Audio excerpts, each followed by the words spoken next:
حاشاه أن ترجع الأيدي بلا نعم. السلام عليكم ورحمة الله وبركاته. الحمد لله رب العالمين. الحمد لله حمدا كثيرا طيبا مباركا فيه. اللهم صل وسلم دائما أبدا على سيدنا ونبينا ومولانا محمد وعلى آله وصحبه أجمعين أما بعد. Hadirin dirahmati Allah Subhanahu wa taala, marilah kita menjadikan puja-puji kehadirat Allah Subhanahu wa taala atas segala nikmat yang diberikannya kepada kita semuanya, dan mari panjatkan salawat dan salam kepada Nabi kita Sayyidina Muhammad sallallahu alaihi wasallam serta keluarganya, para sahabatnya dan para pengikutnya yang setia hingga akhir zaman. Allahumma shalli wa sallam. Insyaallah kita akan melanjutkan kajian kita daripada matan Jazariyah pada bab sifat huruf bagian kedua, itu sifat yang tidak memiliki lawan.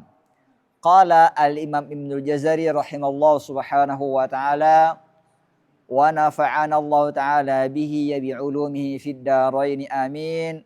Safiruha sadun wa zayun sinu qalqalatun qutbu jadin wallinu. Di sini disebutkan safiruha, sifat safir daripada sifat-sifat huruf itu, hurufnya ada 3. Sadun, huruf sad, wazayun, huruf zai, sinun, huruf sin. Jadi kita bahas sifat safir dulu. Kemudian di sini sebutkan qalqalah. Sifat qalqalah hurufnya ada 5. Qutbu jadin, qaf, ta, ba, jim, dal. Baik. Di sini kita bahas awal baitnya atau sodar baitnya mengenai sifat safir. Safir secara bahasa artinya suara yang mirip suara hewan yang terbang. Kalau sode menyerupai angsa. Angsa ini bisa terbang nggak? Soang bisa terbang? Ya kan bisa terbang kan? Bisa, bisa terbang kan? Baik. Zai menyerupai suara lebah. Lebah terbang atau enggak? Terbang. Oh baik, lebah. Kemudian sin menyerupai suara belalang. Belalang terbang atau enggak? Terbang juga. Baik. Yang orang kampung yang tahu. Orang kota jarang lihat belalang kayaknya nih. Baik. Kita bilang bahas suara yang menyerupai hewan terbang. Huruf sada bunyinya ini biasa kalau angsa itu kalau ada yang dianggap sebagai musuh, maka bunyinya beda daripada biasanya. Bukan tapi biasanya dia tundukkan kepalanya ke bawah sambil bagi yang itu suara angsa.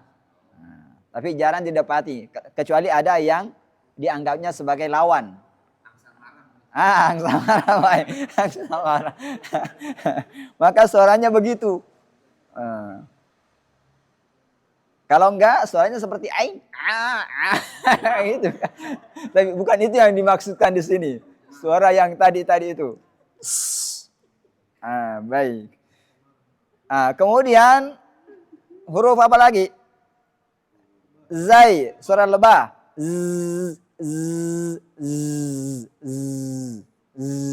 Suara lebah kayak gitu. Kemudian sin, suara belalang. Biasanya belalang kayak gitu. Sedangkan secara istilah adalah suara tambahan yang keluar di antara gigi seri yang menyerupai huruf yang menyertai huruf saat huruf itu diucapkan, atau tajamnya suara ketika diucapkan disebabkan melalui makhraj yang sempit. Nah, contoh, kalau ada selang, ada air. Kalau ujung selang itu enggak kita jepit, maka airnya biasa saja. Nah, tapi kalau dicepit langsung memancar ke sono.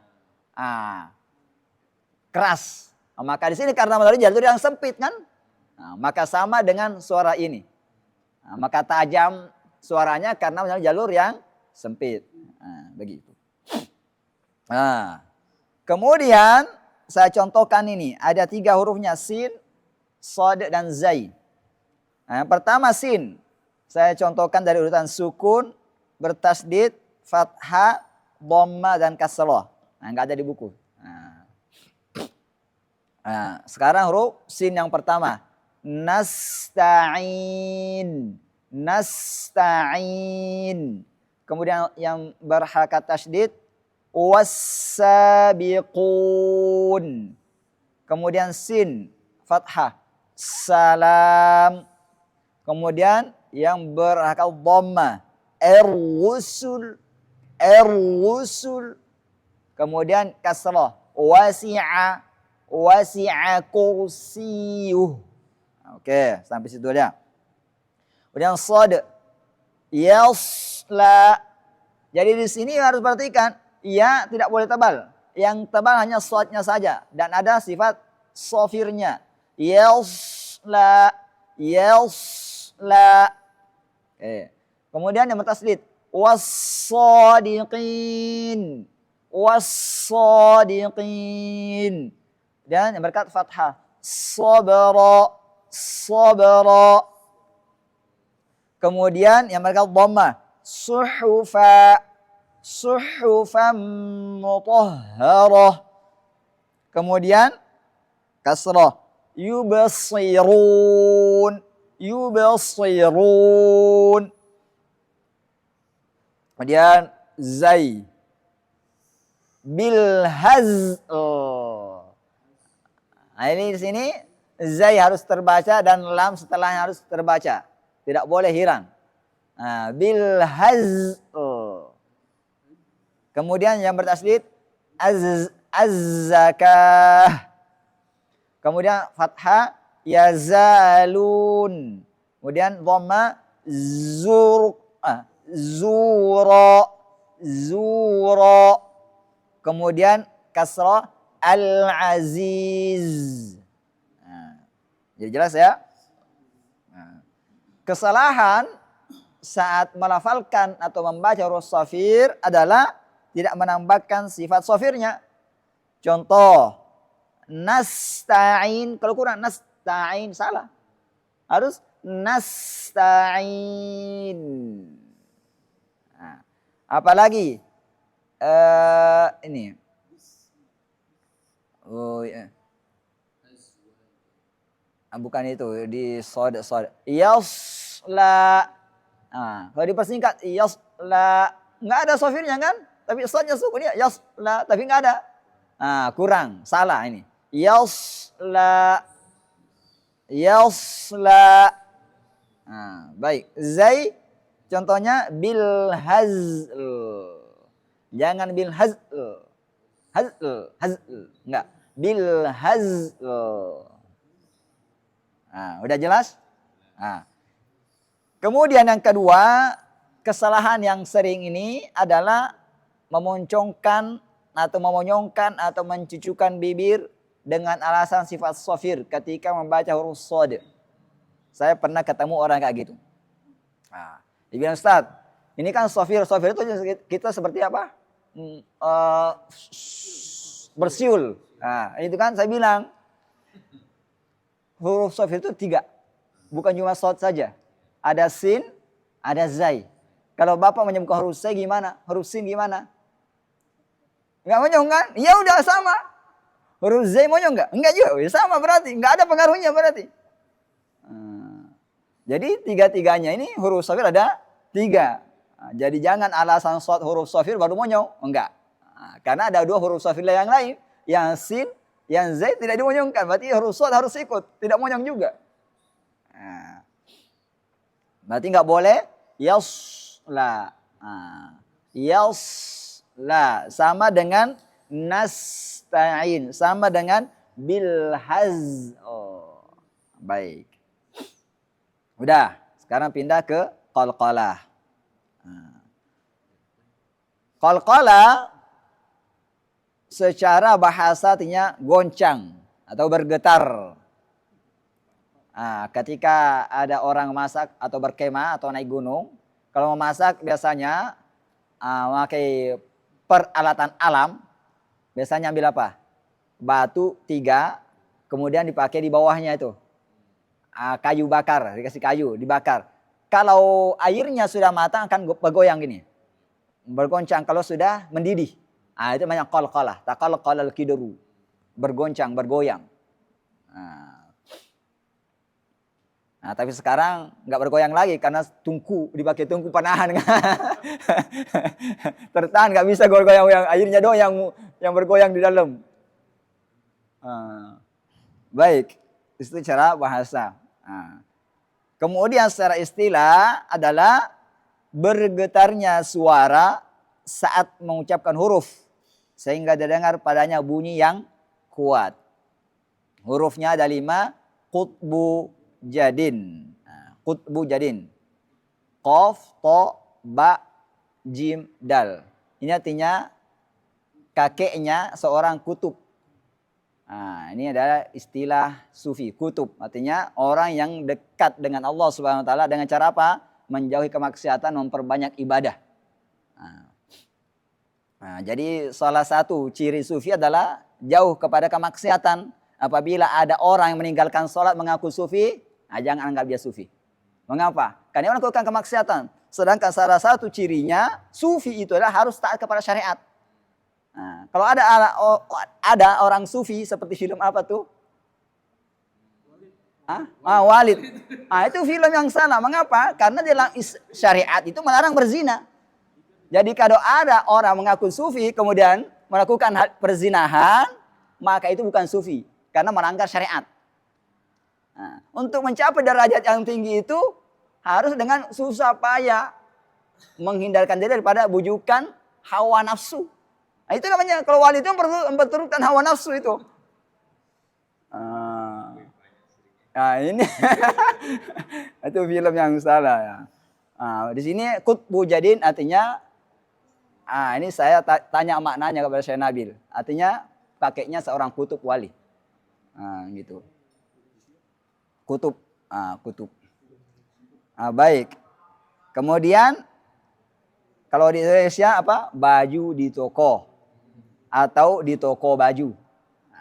Kalau istilah Indonesia ini tidak mengajak kepada ketakwaan. Yang diajak pakaian doang. Pergi ke toko baju atau toko baju. Di toko baju atau baju di toko. Itu doang. Tapi kalau kutub jadin artinya kutub, maka ada usaha untuk melakukan ketaatan kepada Allah. Artinya kakeknya seorang wali, anaknya juga harus ikut, cucunya juga harus mengikuti kakeknya, menjauhi kemaksiatan, taat kepada Allah. Baik, itu hanya penjelasan sampingan. Sekarang tingkatan qalqalah. Ini ada beberapa pendapat ya. Pendapat pertama, qalqalah terbagi menjadi 4 tingkatan, sebagaimana disebutkan oleh Syekh Dr. Atiyah Qabil Nasr pada bukunya Ghayah Al-Murid fi Ilmi Tajwid. Ghayatul Murid fi Ilmi Tajwid. Halaman 147. Itu juga Syekh Abdul Fattah Al-Mursifi pada kitabnya Hidayatul Qari ila Tajwidi Kalamil Bari. Halaman 86. Pendapat ini yang aku ikuti. Yang pertama, qalqalah akbaru. Terjadi ketika waqaf pada huruf qalqalah yang bertasydid seperti al-haqqa, watabba, al-hajja, asyadda. Kemudian yang kedua qalqalah kubra. Terjadi ketika waqaf pada huruf qalqalah yang tidak bertasydid. Al-falaqqa, yabsutu, kasaba, al-buruj, lam yalid, Kemudian ketiga, qalqalah sughra. Terjadi ketika membaca huruf qalqalah sukun dalam pertengahan bacaan. Contohnya ya qanuta. Qaf tadi itu sukun di tengah ya. Ya qa, yang saya maksud di sini huruf qafnya. Ya qanuta. Biqita'in. Yastabshirun. Wal fajru. Huruf al-fajr, ra-nya nggak boleh hilang menjadi wal fajr. Kalau hilang ra-nya itu kesalahan yang fatal, lahan jali. Wal fajru. Kemudian qad aflaha. Kita bilang tadi apa? Di pertengahan bacaan itu namanya sughra. Walaupun qad ini dia di akhir kata karena qad, tapi karena disambung menjadi qalqalah sughra karena kita tidak berhenti di qad. Jadi qad aflah. Baik. Kemudian qalqal asghar berada pada huruf qalqalah yang berharakat fathah, kasrah, dhammah. Cuma qalqalahnya tidak nampak kalau dia berharakat. Ini disebutkan siapa? Imam Ibnul Jazari pada kitabnya yang lain. Namanya apa? An-Nashr fil Qira'atil Ashr. Ya sebutkan apa di situ? Wadzalika as-sautu fi sukunihinna abyanu minhu fi harakatihinna wa huwa fil waqfi amkan. Artinya wadzalika as-sautu suara qalqala fi sukunihinna pada saat dia sukun abyanu minhu lebih jelas minhu fi harakatin dalam kondisi daripada ya berharakat. Berarti di sini Imam Ibnul Jazari menyebutkan ketika qalqalah berharakat qalqalahnya ada. Cuma tidak tampak. Ketika tidak terlalu tampak ketika dia berharakat. Tapi ada. Siapa yang bilang ada? Ini. Kemudian wa huwa fil waqfi amkan. Dan qalqalah ketika dalam kondisi waqaf itu lebih jelas. Baik. Adapun contohnya ketika berharakat al-qamaru ta'ifah mubina yujadil jadaltum. Yang kedua, pendapat kedua, qalqalah terbagi menjadi 3 tingkatan. Sebagaimana disebutkan oleh Dr. Muhammad Rafiq Mukmin Asy-Syubaki pada kitabnya Al-La'ali'uz Zahabiyah fi Syarhi Al-Muqaddimatil Jazariyah. Halaman 20 dan 21. Dan Syekh Dr. Yahya Al-Ghawthani pada kitabnya Ilmu Tajwid Ahkamun Nawariyah wa Mulahadhat At-Tatbiqiyah. Halaman 107 dan 108. Disebutkan di sini. Yang pertama apa? Qalqalah akbaru. Ketika waqaf pada huruf qalqalah yang bertasydid seperti al-hajj wa tabba. Yang kedua, qalqalah sughra. Ketika waqaf pada huruf qalqalah yang tidak bertasydid. As-samad, ahad. Yang ketiga, qalqalah sughra ketika di tengah kata. Qad aflah wal fajru udkhulu. Baik. Kemudian pendapat ketiga. Qalqalah terbagi menjadi 2 tingkatan. Sebagaimana disebutkan oleh Syekh Muhammad Al-Mahmud yang dikenal dengan Abu Rimah pada kitabnya Hidayatul Mustafid fi Ilmi Tajwid. Pada halaman 25. Kitab ini selesai ditulis tahun 1316 Hijriah.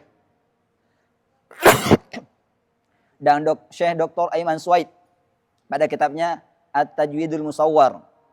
Halaman 188 dan 189. Di situ disebutkan qalqalah kubra ketika berada di akhir kata. Sama saja ia bertasydid atau tidak disebutkan kubra. Wa tabba ahad. Yang kedua qalqalah sughra ketika berada di tengah kata. Sama saja kita waqaf, sama saja maksudnya kita sambung dua kata qad aflaha atau wal fajr. Nah, contohnya adalah qad kan berhenti. Kalau kita mau berhenti, kalau kita berhenti jadi kubra. Kalau disambung jadi sughra. Jadi qad aflah. Nah, gitu maksudnya. Wal fajr. Nah, kemudian cara penyebutan huruf yang bersifat qalqalah. Nah, Profesor Dr. Sya'ban Muhammad Ismail, pengajar Universitas Ummul Qura Mekah, menyebutkan dalam bukunya Al-Mukhtasar Al-Mufid fi Ilmi Tajwid, halaman 83. Syekh Abdul Fattah Al-Mursifi, pengajar Fakultas Al-Quran dan Islamiyah Universitas Madinah, dalam bukunya Hidayatul Qari ila Tajwidi Kalamil Bari, halaman 87. Dan Syekh Dr. Abdul Rahim, pengajar di Masjid Al-Azhar, Mesir, pada penjelasannya mengucapkan qalqalah sebagai berikut ini. Yang masyhur ada dua. Nah, yang pertama, penyebutan huruf qalqalah mengikuti atau condong ke harakat sebelumnya. Jika huruf sebelumnya berharakat fathah, maka bunyi qalqalah lebih dekat ke fathah. Hatta yabalughal hadyu mahillah. Nah, jika sebelumnya berharakat kasrah, maka bunyi qalqalah lebih dekat ke kasrah. Falanuwalliyannaka qiblatan tardaha. Nah, jika sebelumnya berharakat dhamma, maka bunyi qalqalah lebih dekat ke dhamma. Inda malikim muqtadir. Nah, baik. Yang kedua, penyebutan huruf qalqalah lebih dekat ke fathah secara mutlak. Dan kedua cara ini benar. Tapi saya penulis ini mengikut cara pertama, itu lebih dekat ke harakat sebelumnya sebagaimana guru saya baca. Siapa tuh? Syekh Nabil bin Muhammad bin Ali bin Ahmad. Nah, dan diriwayatkan cara bacanya dari gurunya. Begitupun beliau menyebutkan bahwa Syekh Nabil menyebutkan bahwa bacaan seperti itu dapat didapati pada bacaan Syekh Khalil Al-Husari, Syekh Abdul Basit, dan Syekh Mustafa Ismail. Nah, sekarang saya contohkan masing-masing ya. Baik. Yang ini saya contohkan yang pertama dulu. Apa? Condong ke harakat sebelumnya. Kemudian pada saat itu juga setelahnya saya contohkan condong ke fathah secara mutlak. Nah, baik. Sekarang huruf qaf. Nah, condong ke harakat kasrah, bunyinya iqtaraba. Tetap tebal ya. Iqtaraba, karena ada istilah iqtaraba. Nah, kalau condong ke fathah bunyinya iqtaraba. Tak sukun. Nah, oke. Nah, sekarang yang sebelumnya dhamma. Muqtadir. Kalau condong ke fathah, muqtadir. Tak sukun kan? Nah, sukun. Nah, nanti antum yang melatih sendiri. Nah, sekarang kalau fathah ya jelas condong ke fathah, nggak ada lagi perbedaan di sini. Ya qadir. Nah, baik. Sekarang huruf ta. Nah, sebelumnya kasrah, berarti condong kasrah. Itafihi. Kalau condong ke fathah, sebagai tempat kedua, itafihi. Sukun kan? Saya nggak bilang ita, tapi ita. Nah, itafihi. Kalau ke kasrah, itafihi. Kalau condong ke dhamma, itafih. Ya, di sini fa-nya kasrah. Nah, itu salah harkat di situ. Kemudian sebelumnya dhamma. Nutofah. Kalau condong ke fathah, nutofah. Tak sukun kan? Sukun. Nah, kemudian sebelumnya fathah, ini semuanya sama. Ya taba'u. Nah, kemudian ba. Ib'ats. Kalau condong ke fathah, ib'ats. Nah, kemudian dhamma. La tubalawunna, la tubalawunna. Kalau condong ke fathah, la tubalawunna, la tubalawunna. Kemudian sebelumnya fathah, ya bahas, ya bahas, ya bahas.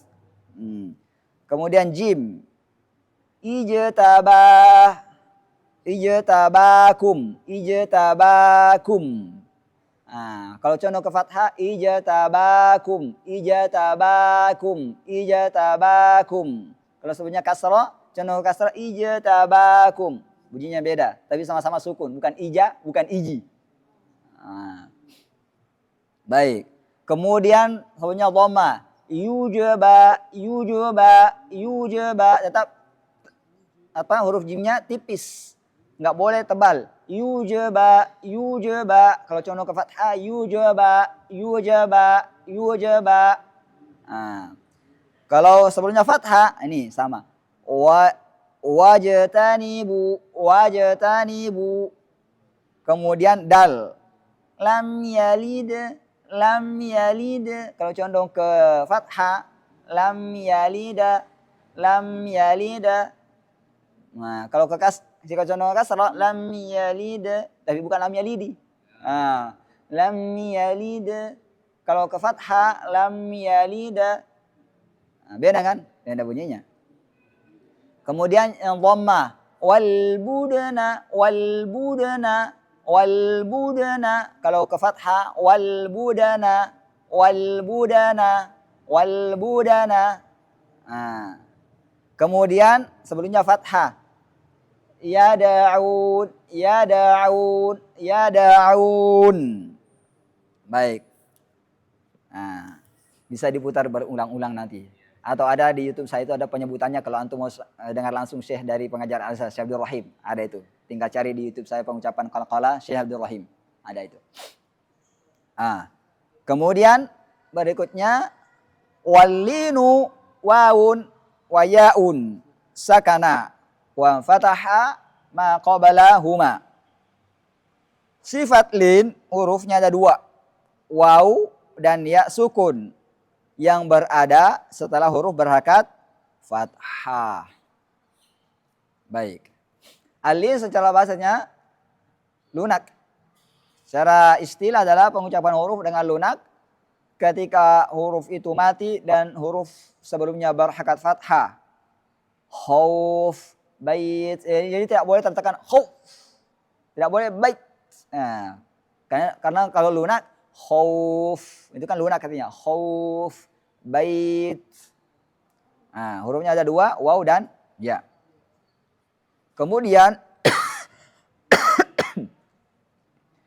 walinhirafu suhhiha fil lam war ra wa bi takririn ju'il.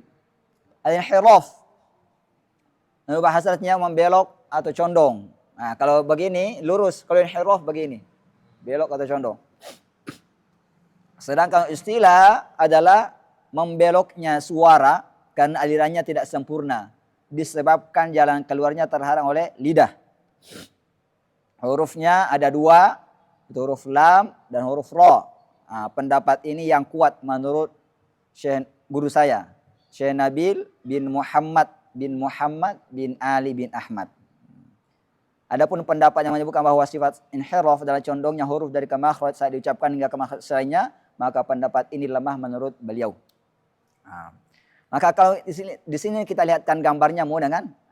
Tapi kalau kita contohkan dengan tangan, kalau huruf lam nantinya di sini dia menempel di situ langit depan atau gusi.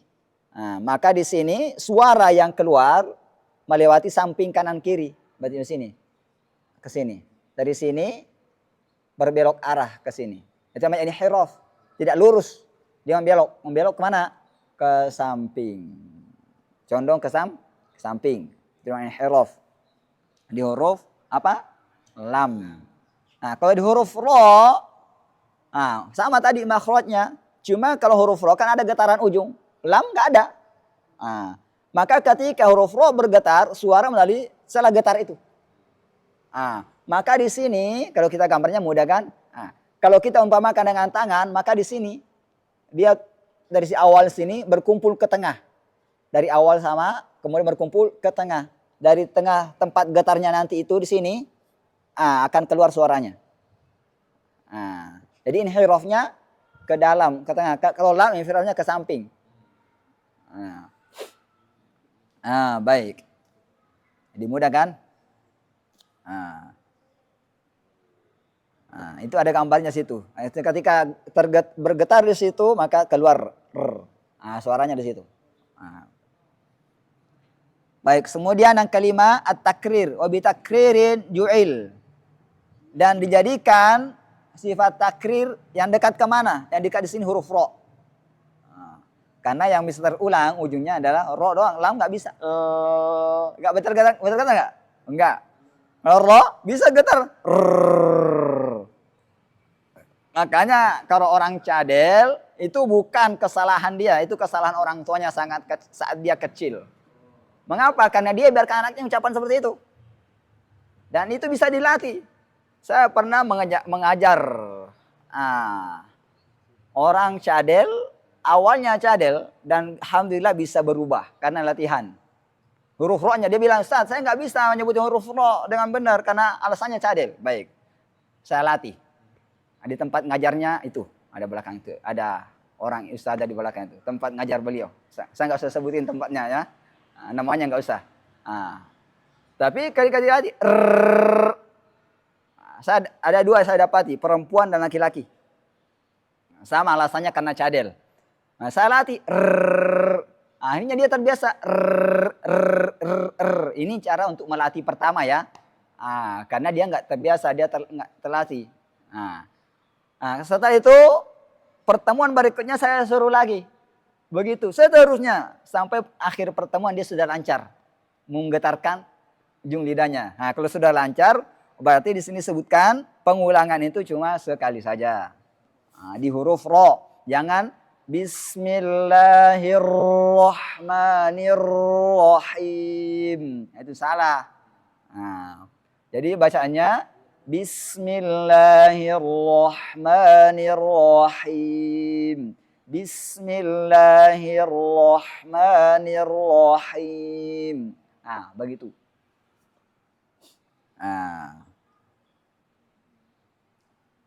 Takrir secara bahasanya mengulangi. Secara istilah pengucapan huruf disertai bergetarnya ujung lidah. Sifat ini hanya dimiliki oleh huruf ro saja. Baik. Sifat ini hanya untuk diketahui bukan diterapkan karena getaran pada huruf ro boleh digetarkan sekali pada saat mengucapkannya.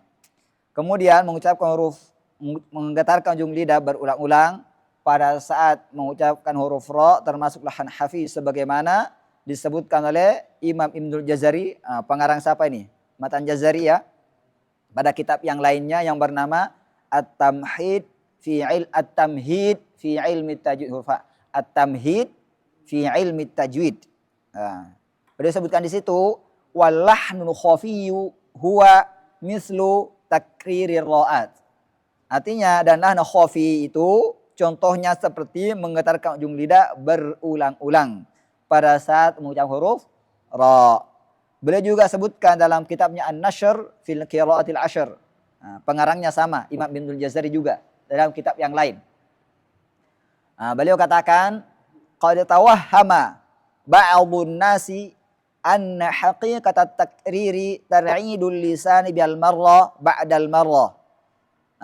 Sebagian orang beranggapan bahwa hakikat daripada sifat takrir adalah menggetarkan ujung lidah berulang-ulang. Al-marra ba'dal marra artinya berulang-ulang. Fa adhara dzalika hal tashdidiha. Maka ia tampakkan atau lakukan hal itu ketika ra-nya bertasydid. Kama dhahaba ilaihi ba'dul Andalusiyin. Sebagaimana dilakukan oleh sebagian orang Andalusia yang sekarang dikenal dengan Spanyol. Karena Spanyol dulu adalah negara muslim. Kemudian apalagi? Was-shawabu, yang benar menurut beliau at-tahaffudhu min dzalika bi ikhfa'i takririha kama huwa madhhabul muhaqqiqin Dan yang benar menurut Imam Ibn Jazari adalah menjaga supaya ujung lidah tidak bergetar berulang-ulang dengan tidak menampakkan getarannya sebagaimana mazhab muhaqqiqin atau ahli tajwid. Jadi tidak boleh Bismillahirrahmanirrahim. Itu kebanyakan getarannya. Nah, ini getarannya sekali aja. Bismillahirrahmanirrahim. Nah, baik. Kemudian berikutnya walittafashi asyinu dhadan istatil. Sifat tafashi hanya dimiliki oleh huruf shin. Dhadan istatil dan huruf dhad memiliki sifat istitalah. Nah, sekarang di sini adalah sifat yang keenam yang tidak memiliki lawan at-tafashi. Menurut bahasa artinya menyebar. Karena suara menyebar. Sedangkan istilah adalah pengucapan huruf yang disertai dengan menyebarnya angin di dalam mulut. Sha, shi, shu, ash. Sha, shi, shu, ash. Asyaitan, minasyaitan. Kemudian istitalah. Menurut bahasa artinya memanjang. Sedangkan istilah pengucapan huruf yang disertai manjangnya suara dari permulaan sisi lidah sampai ujungnya. Sifat ini hanya dimiliki oleh huruf dhad saja. Nah, satu huruf dha. Tapi ini lebih tampak kalau kita sukunkan. Dha, dhi, dhu, fil mudghah. Jadi, tapi panjangnya tidak sama dengan mat. Bedanya apa? Di sini disebutkan. Mat adalah memanjang pada huruf. Sedangkan istitalah memanjang suara pada makhraj huruf. Jadi kalau istitalah kan di sini huruf dhad itu panjang. Dari sini ke sini.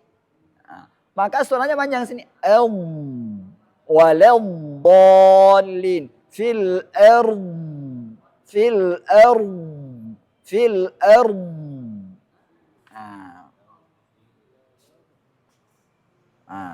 kemudian mat itu memanjang apa tadi? Memanjang pada apa? Pada huruf qala. Jadi hurufnya panjang, bukan di makhrajnya. Ucapan huruf itu qala. Karena kalau nggak ada alif, bukan. Contohnya apa? Qalla, sedikit. Qalla. Qalla, nggak panjang kan? Kalau ada qala. Panjang nggak? Di mana panjang? Di hurufnya. Kalau istitalah di mana panjang? Di makhrajnya. Oke? Kemudian ke-8. Ini tambahan penjelasan. Gunnah. Dengung jika dipandang sebagai sifat berarti adalah sifat yang menyertai mim dan nun. Bukan mim dan nun. Tapi sifat yang menyertai mim dan nun. Ia menyertai mim dan nun ini dalam kondisinya semuanya. Kecuali idgham bila gunnah. Berarti baik dalam kondisi berhakat, fathah, kasrah, dhamma.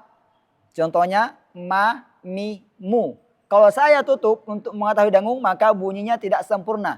Ma, mi, mu. Mengapa nggak sempurna? Karena makhraj sifatnya kita tutup.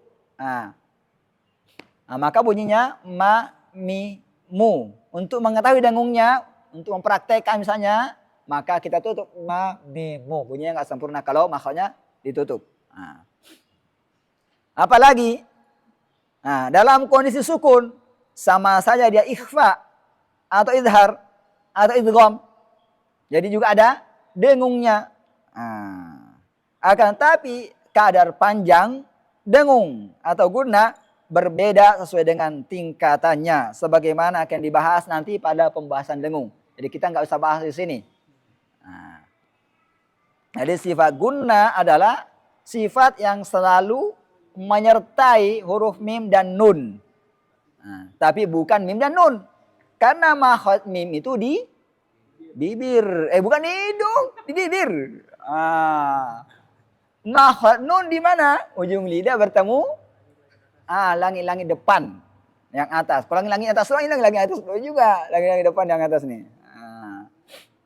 Gusi depan atau langit-langit depan.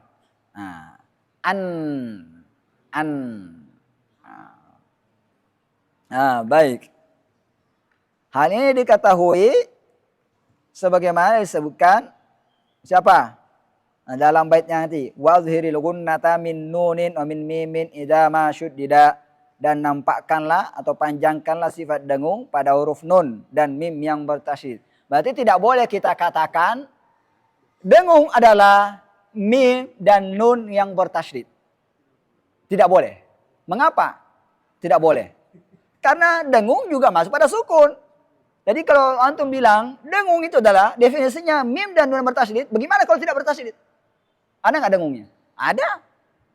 Jadi ini salah definisi kalau kita katakan dengung adalah mim dan nun yang bertasydid.